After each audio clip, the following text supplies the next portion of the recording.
Ladies and gentlemen, are you ready? Welcome back to today's show. On today's episode, we have an exciting special guest. Go ahead and introduce yourself. Hi, I'm Bri Marshall, IFBB Pro, women's physique. How are you today?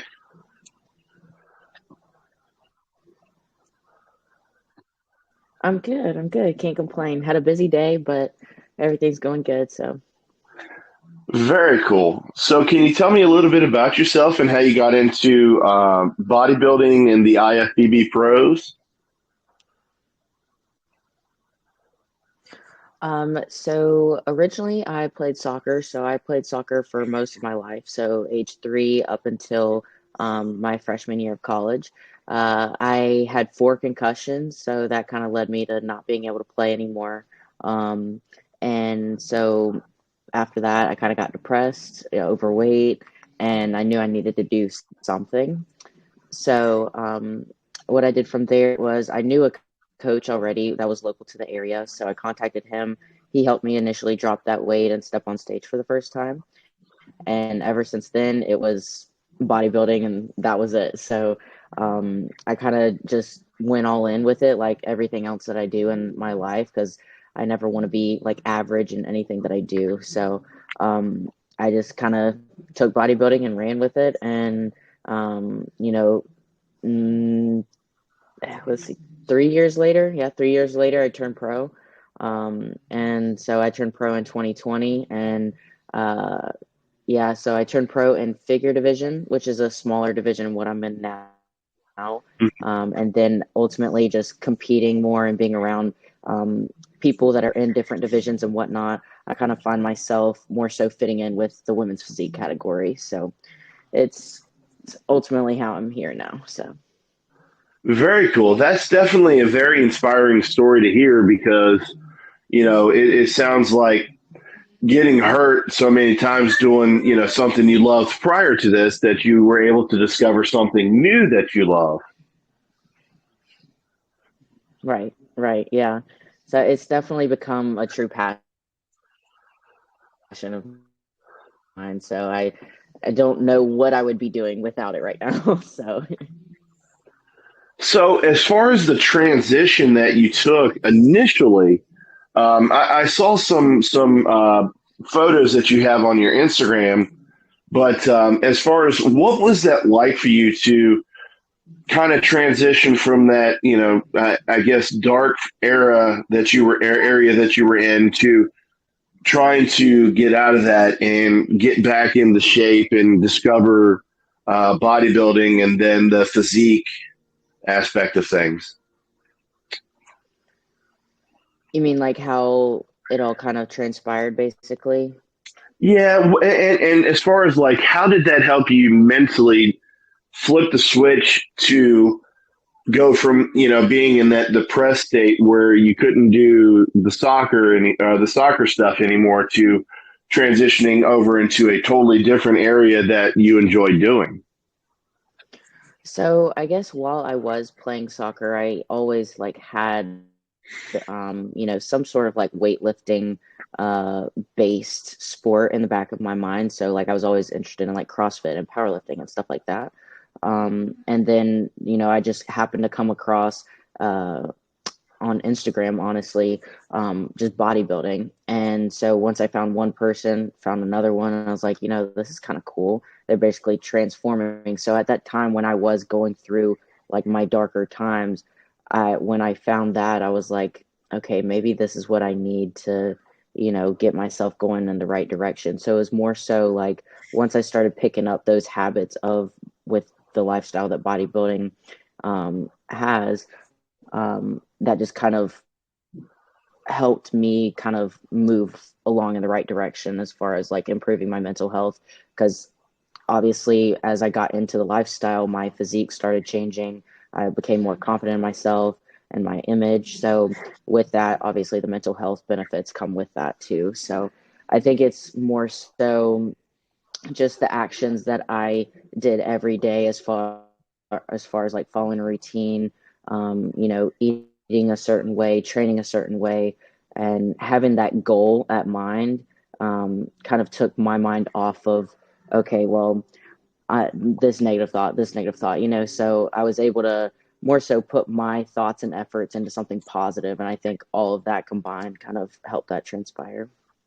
And see, that's great because a lot of times you hear stories about people who kind of get in that area of, depression for whatever reason it is, and they try to find their way out, and well, I wouldn't say most people, some people just don't, and good things can come out of it Mm-hmm. where you find that, I enjoy doing this, and then all of a sudden you stumble across this and to find out that, whatever the next path is something that you enjoy doing. And, it sounds like as far as the weightlifting stuff, you were already kind of in that area a little bit. Yeah. So with soccer, I was already kind of I started weightlifting in middle school, so I started pretty early, but primarily just to improve my performance with soccer. So it was more so like agility training, more explosive type exercises and whatnot. Whereas bodybuilding is mostly hypertrophy, so it was a difference in the training styles. So I guess having a different plan too kind of helped too. So. Yeah, and I've talked to a few IFBB pros and bodybuilders and things like that, and I'm always interested to see and hear the transformation that takes place because you take somebody who's in relatively good shape and then they start doing the nutrition and then the steady scheduling, as far as training goes, and following a daily schedule, and then within a certain period of time they're totally different looking. Mm-hmm. Yeah. So, I mean, like for me, I feel like a lot of people in bodybuilding probably either started off really small on the smaller side. And, that's kind of like their drive as to their why of like why I want to put on muscle and whatnot. Whereas mine was more so the opposite. I was overweight. And then as soon as I started, following that new regimen, that's when you start seeing those changes within the first, few months even. And so just even seeing the changes will make you even push even harder for even more. And ultimately that'll lead you to that stage look. And,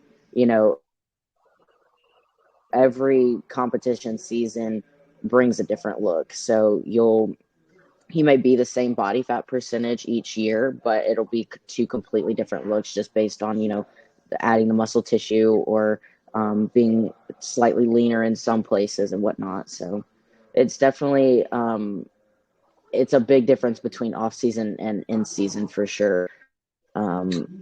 Some people it could be very drastic change, so like 50 pounds. Some people it could be 20. So. Yeah, and I would imagine, it's kind of tough to maintain that type of physique all year. And I would imagine that, of course, I've heard people say that once you're in shape, it's kind of like muscle memory, so to speak, where you may go 4 or 5 months and think that you're losing all the muscle and definition, and then within a couple of weeks of starting to train again, it's back. Mm-hmm. Yeah, so that kind of goes along with a lot of people thinking, oh, well, if I stop training for, X amount of time, let's say a month, I'm going to lose all this muscle tissue. No, it takes a very long time to lose actual muscle tissue. With you not training, essentially, like your muscle cells will get smaller because it's not going to be filled with glycogen, being fueled properly and whatnot. So the routine is very um, important. Eating all of your meals are very important, and training certain ways are very important to create and hold a certain look. Um, I mean, the difference, I guess, with bodybuilding for the most part, you can't really afford to take, like 4 months off or something like that. But it is very important to stay within a good range of body fat as far as what you look like on stage, because that's not a sustainable look at all. That look is for the stage only. And then as soon as you step off, you're not going to look the same. So being at a leaner percent isn't going to be sustainable long term, and it's not going to promote any extra muscle growth either. So, it is important to add on that a little bit of body fat during the off season. So, you typically do as a bodybuilder look a lot of different ways throughout the span of a year. Yeah, and I think for me, just talking to different people who are in that industry and who do that type of thing, I think for me, it's kind of a motivator, and the reason I say that is it's so structured. It's so this is the way I do things every single day, and it doesn't change. And and rare in life do we ever see people who have a set schedule of I do this then and all the way through the day. Mhm. And I find that very inspiring because it shows that anybody can do what you guys do, but anybody can get in that mindset of this is what I'm going to do, this is the goal I'm going for, and go for it. Mhm. Yeah.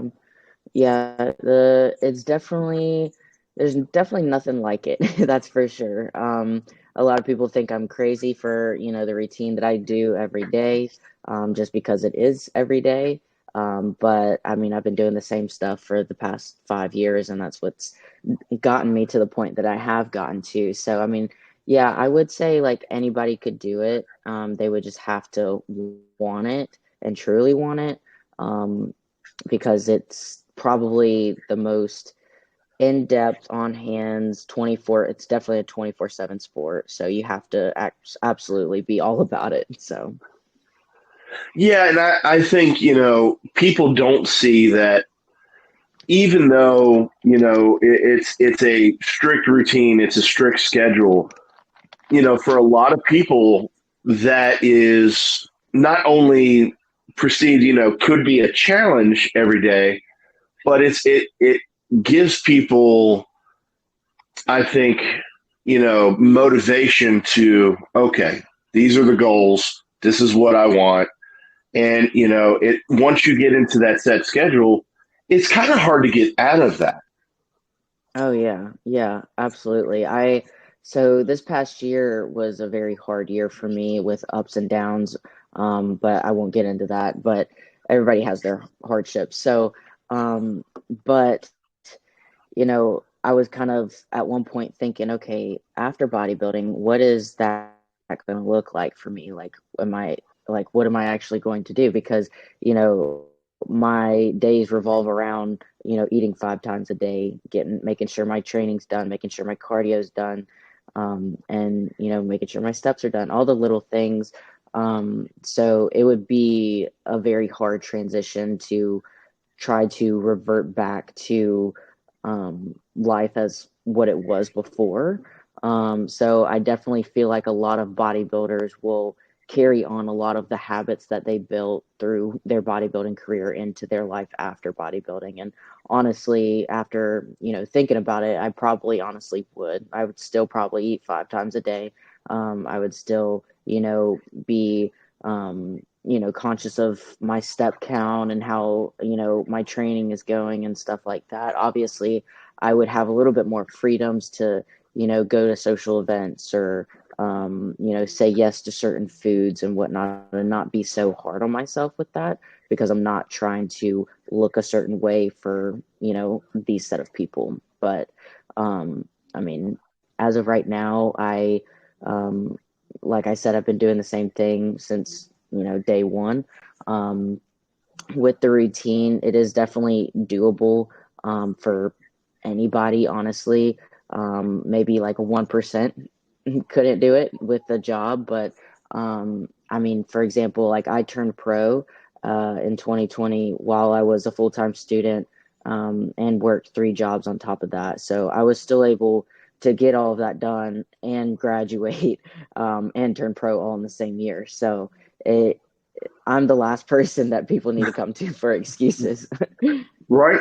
And it's all about the work. It's all about it's not so much the journey, or well, I say that backwards. It's not so much achieving the goal, it's the journey to get there that keeps you Right. satiated and wanting for more. Absolutely. Yeah. Because, too, I say all the time, like, if you don't love the journey of bodybuilding and what that entails, then don't do it because that's the meat and potatoes of the whole thing. Because when you get on stage, that's for 30, 60 seconds at a time, maybe once or twice a year, if that for some people. So you kind of got to love everything about it, not just that one specific day. Exactly. And I think the other thing that most people have a common misconception of is, the diets are bland and horrible, and sure, you probably eat the same thing, relatively often, but, nowadays with the way things are, you can always get really good healthy meals, there's plenty of places out there to get that and they're not bland. But, I think that that's a common misconception along with just nutrition in general, where you have the general population that eats out all the time and eats a lot of Hmm. bad things for you. And it's one of those things where I think that even if you're not doing bodybuilding, if you're doing the standard stuff, exercising like you should, and just generally eating healthy, you'll be healthy in body and in mind as well. Oh yeah, absolutely. I mean, where the mind goes, the body follows, and vice versa. So, I mean, I'll be honest, when I started bodybuilding, I didn't actually love the diet at all. It was kind of bland for me, but I learned very quickly how to make my meals taste good because that ultimately, even for my lifestyle clients that I work with that, don't do a stricter bodybuilding diet, it's, you know, it's a sustainable diet is one that you enjoy. So if you can make your food taste good, then you're obviously going to eat it and you're not going to want to revert to something else. So I think that's the main concept that a lot of people miss.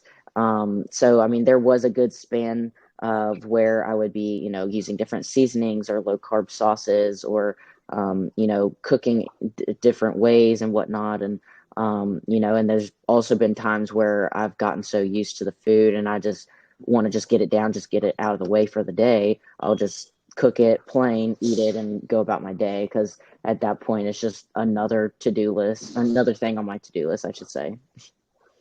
Yeah, exactly. And I can understand that from a standpoint of you've got to fit in a day's time X amount of meals, and it's really a full time job to do what you do, and then to do some of the stuff you were doing when you became pro, as far as school, 3 jobs. I mean, my gosh, talk about being busy.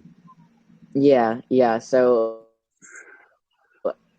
with that all said, I wasn't a partier. I didn't go out and party because I started bodybuilding my end of my freshman year of college. So um, it I did say no to a lot of things and going out and, making those college friends and going to the football parties and whatnot. But ultimately, I don't regret any of that because I wouldn't be as successful as I am today. And two, I feel like I've also matured myself in a way for someone my age because a lot of people my age aren't doing what I'm doing or even like remotely close to it. So I'm very thankful that I became who I am today, despite going through all of that too. So. Yeah. So jumping into the life coaching, how did that come about, and how does that work with some of the clients that you have? So with coaching, I coach bodybuilding clients as well as lifestyle clients. So lifestyle clients are just my clients that are wanting to either like lose weight, gain muscle, or just learn how to live a healthier lifestyle. So it's really goal dependent. There's some people that are struggling with eating disorders of some sort, and I'm helping them kind of figure out, how to go about that. There's some people that have like no idea how to eat healthy, and so they want to be told, what to eat this amount of times a day. A lot of the times too, I help people out with their schedules. So, like, going back to me in college, full-time student, 3 jobs, bodybuilding, all of that. I'm very good at optimizing a schedule. So I'll take my client's schedule. They'll tell me, what their mandatory times are for things. So like work, for example, I have work from 8 to 5, and then I have this class from, 6 to 7 and blah, blah, blah. So I'll take the mandatory times and then I'll plug in when they should have their meals, when would be the best time to train and so forth. So I'm very hands-on and very detailed with my clients. So I like to know basically everything about them. So the more I know, the more I can help them. Yeah, and detail oriented or being detail oriented, I should say, is absolutely key. I think in some of the things that you do because it optimizes your time. And it creates it to where you don't go, I just don't really have time for that. Hmm. Yeah. And to answer your question about how I got started and all of that, it's, over the experiences that I've had, I've learned a lot through that, as well as like educating myself and things I've learned in school. Just kind of translating that into my work. And, it started with just working with 1 or 2 people. And then I found that I absolutely love it because I honestly, like, it fulfills me knowing like that I've changed somebody else's life, or like I've helped them become more confident in themselves, or, I've done something positive within their life. And so that's what's kind of draws me in for more, and that's what's made me really passionate about coaching. And so yeah. And for me, being able to talk to people like yourself that will take on people that need help in whatever avenue they may be going through, and to try to make themselves feel better, get healthier mentally, physically, it's one of those things where I think that we don't have enough of that in our society. In our society, there's too many people trying to drag people down, trying to bring people down however they can. And, that's not really how society should be. I mean, I think, more people can take examples from you and some of the other people that I've talked to, and just listen to, what you guys are saying when it comes to being able to flip the switch and say, I'm worth whatever the goal is, and worth, being able to feel better, be better mentally, and when it comes down to it, success is different for everyone. And, Absolutely. and that's a great thing, because what success is to me may be different to the next person. They may think, well, yeah, that was just a baby step, and that's not really a big deal. But to the next person, that's a huge deal. Yeah. Yeah. And the same goes along with coaching. So like certain clients' goals may be, a bigger deal to another clients if they have the same goals, but they might be at different levels, so to say. So it's also, important to know those aspects. So then that way you can also help them prioritize, their needs and how to structure their plans and whatnot with it. So as far as your career going in the future, if for some reason you were to stop performing the IFBB pros, and would you just keep doing the avenue that you're going through and kind of transition into just full-time training? Yeah, so right now all I'm doing is full-time coaching online, and bodybuilding essentially. So I would obviously, or not obviously, but I would ultimately still use the platform that I do have. I would hope that, while I continue bodybuilding over the next couple of years, my platform will grow bigger. So then I'm able to reach more people. So ultimately, yes, I would still use my platform and try and, still coach and do that full time. But too, I think when I go about purchasing my first place officially, that'll kind of start to guide me into more of like real estate. So Eventually I just want to have multiple rental properties and whatnot. So I'll try and dive into that as well. But for now, just focusing on coaching. And see, it's been a real pleasure talking with you because people don't realize that, sure, being a bodybuilder is not for everyone, but the end all be all is to be as healthy as possible, whatever that is for individual people. And I think that with what you are doing and other people in the industry are doing as far as doing that and being able to help other people is just something that it's unexplainable to me because I think everybody to a degree needs help on something. And Oh yeah. most of us are kind of afraid to go, hey, I need help on this. And, Yeah. to have people like you out there and to know that there are people like you out there that are sticking a hand out and saying, whatever you need, if you need me to tell you how to do this or this, I'm there. Mm-hmm. Yeah. So, I mean, like that just goes into how detailed I get with my clients too. So it could be like they're going out to dinner with friends. I always tell them, okay, you can text me the menu of wherever you're going, and I'll sit there and I'll look at the menu and help you pick out what to eat if you're like wanting to be that strict and stay in tune with your plan. That way you're not going off plan. But or even with the training side of things, like, okay, you're not sure how to perform this exercise. Well, let me go down the road. Let me go film this for you and I'll show you and explain how to do it. So then that way, even though they're online, they're still going to know how to execute that exercise. So, And see, that's really cool because you personalize it to them, and then you will, if they need an example, you're not afraid to go, this is how it's done. This is the reason why you do it. And, mm-hmm. I mean, what more can you ask for in a coach?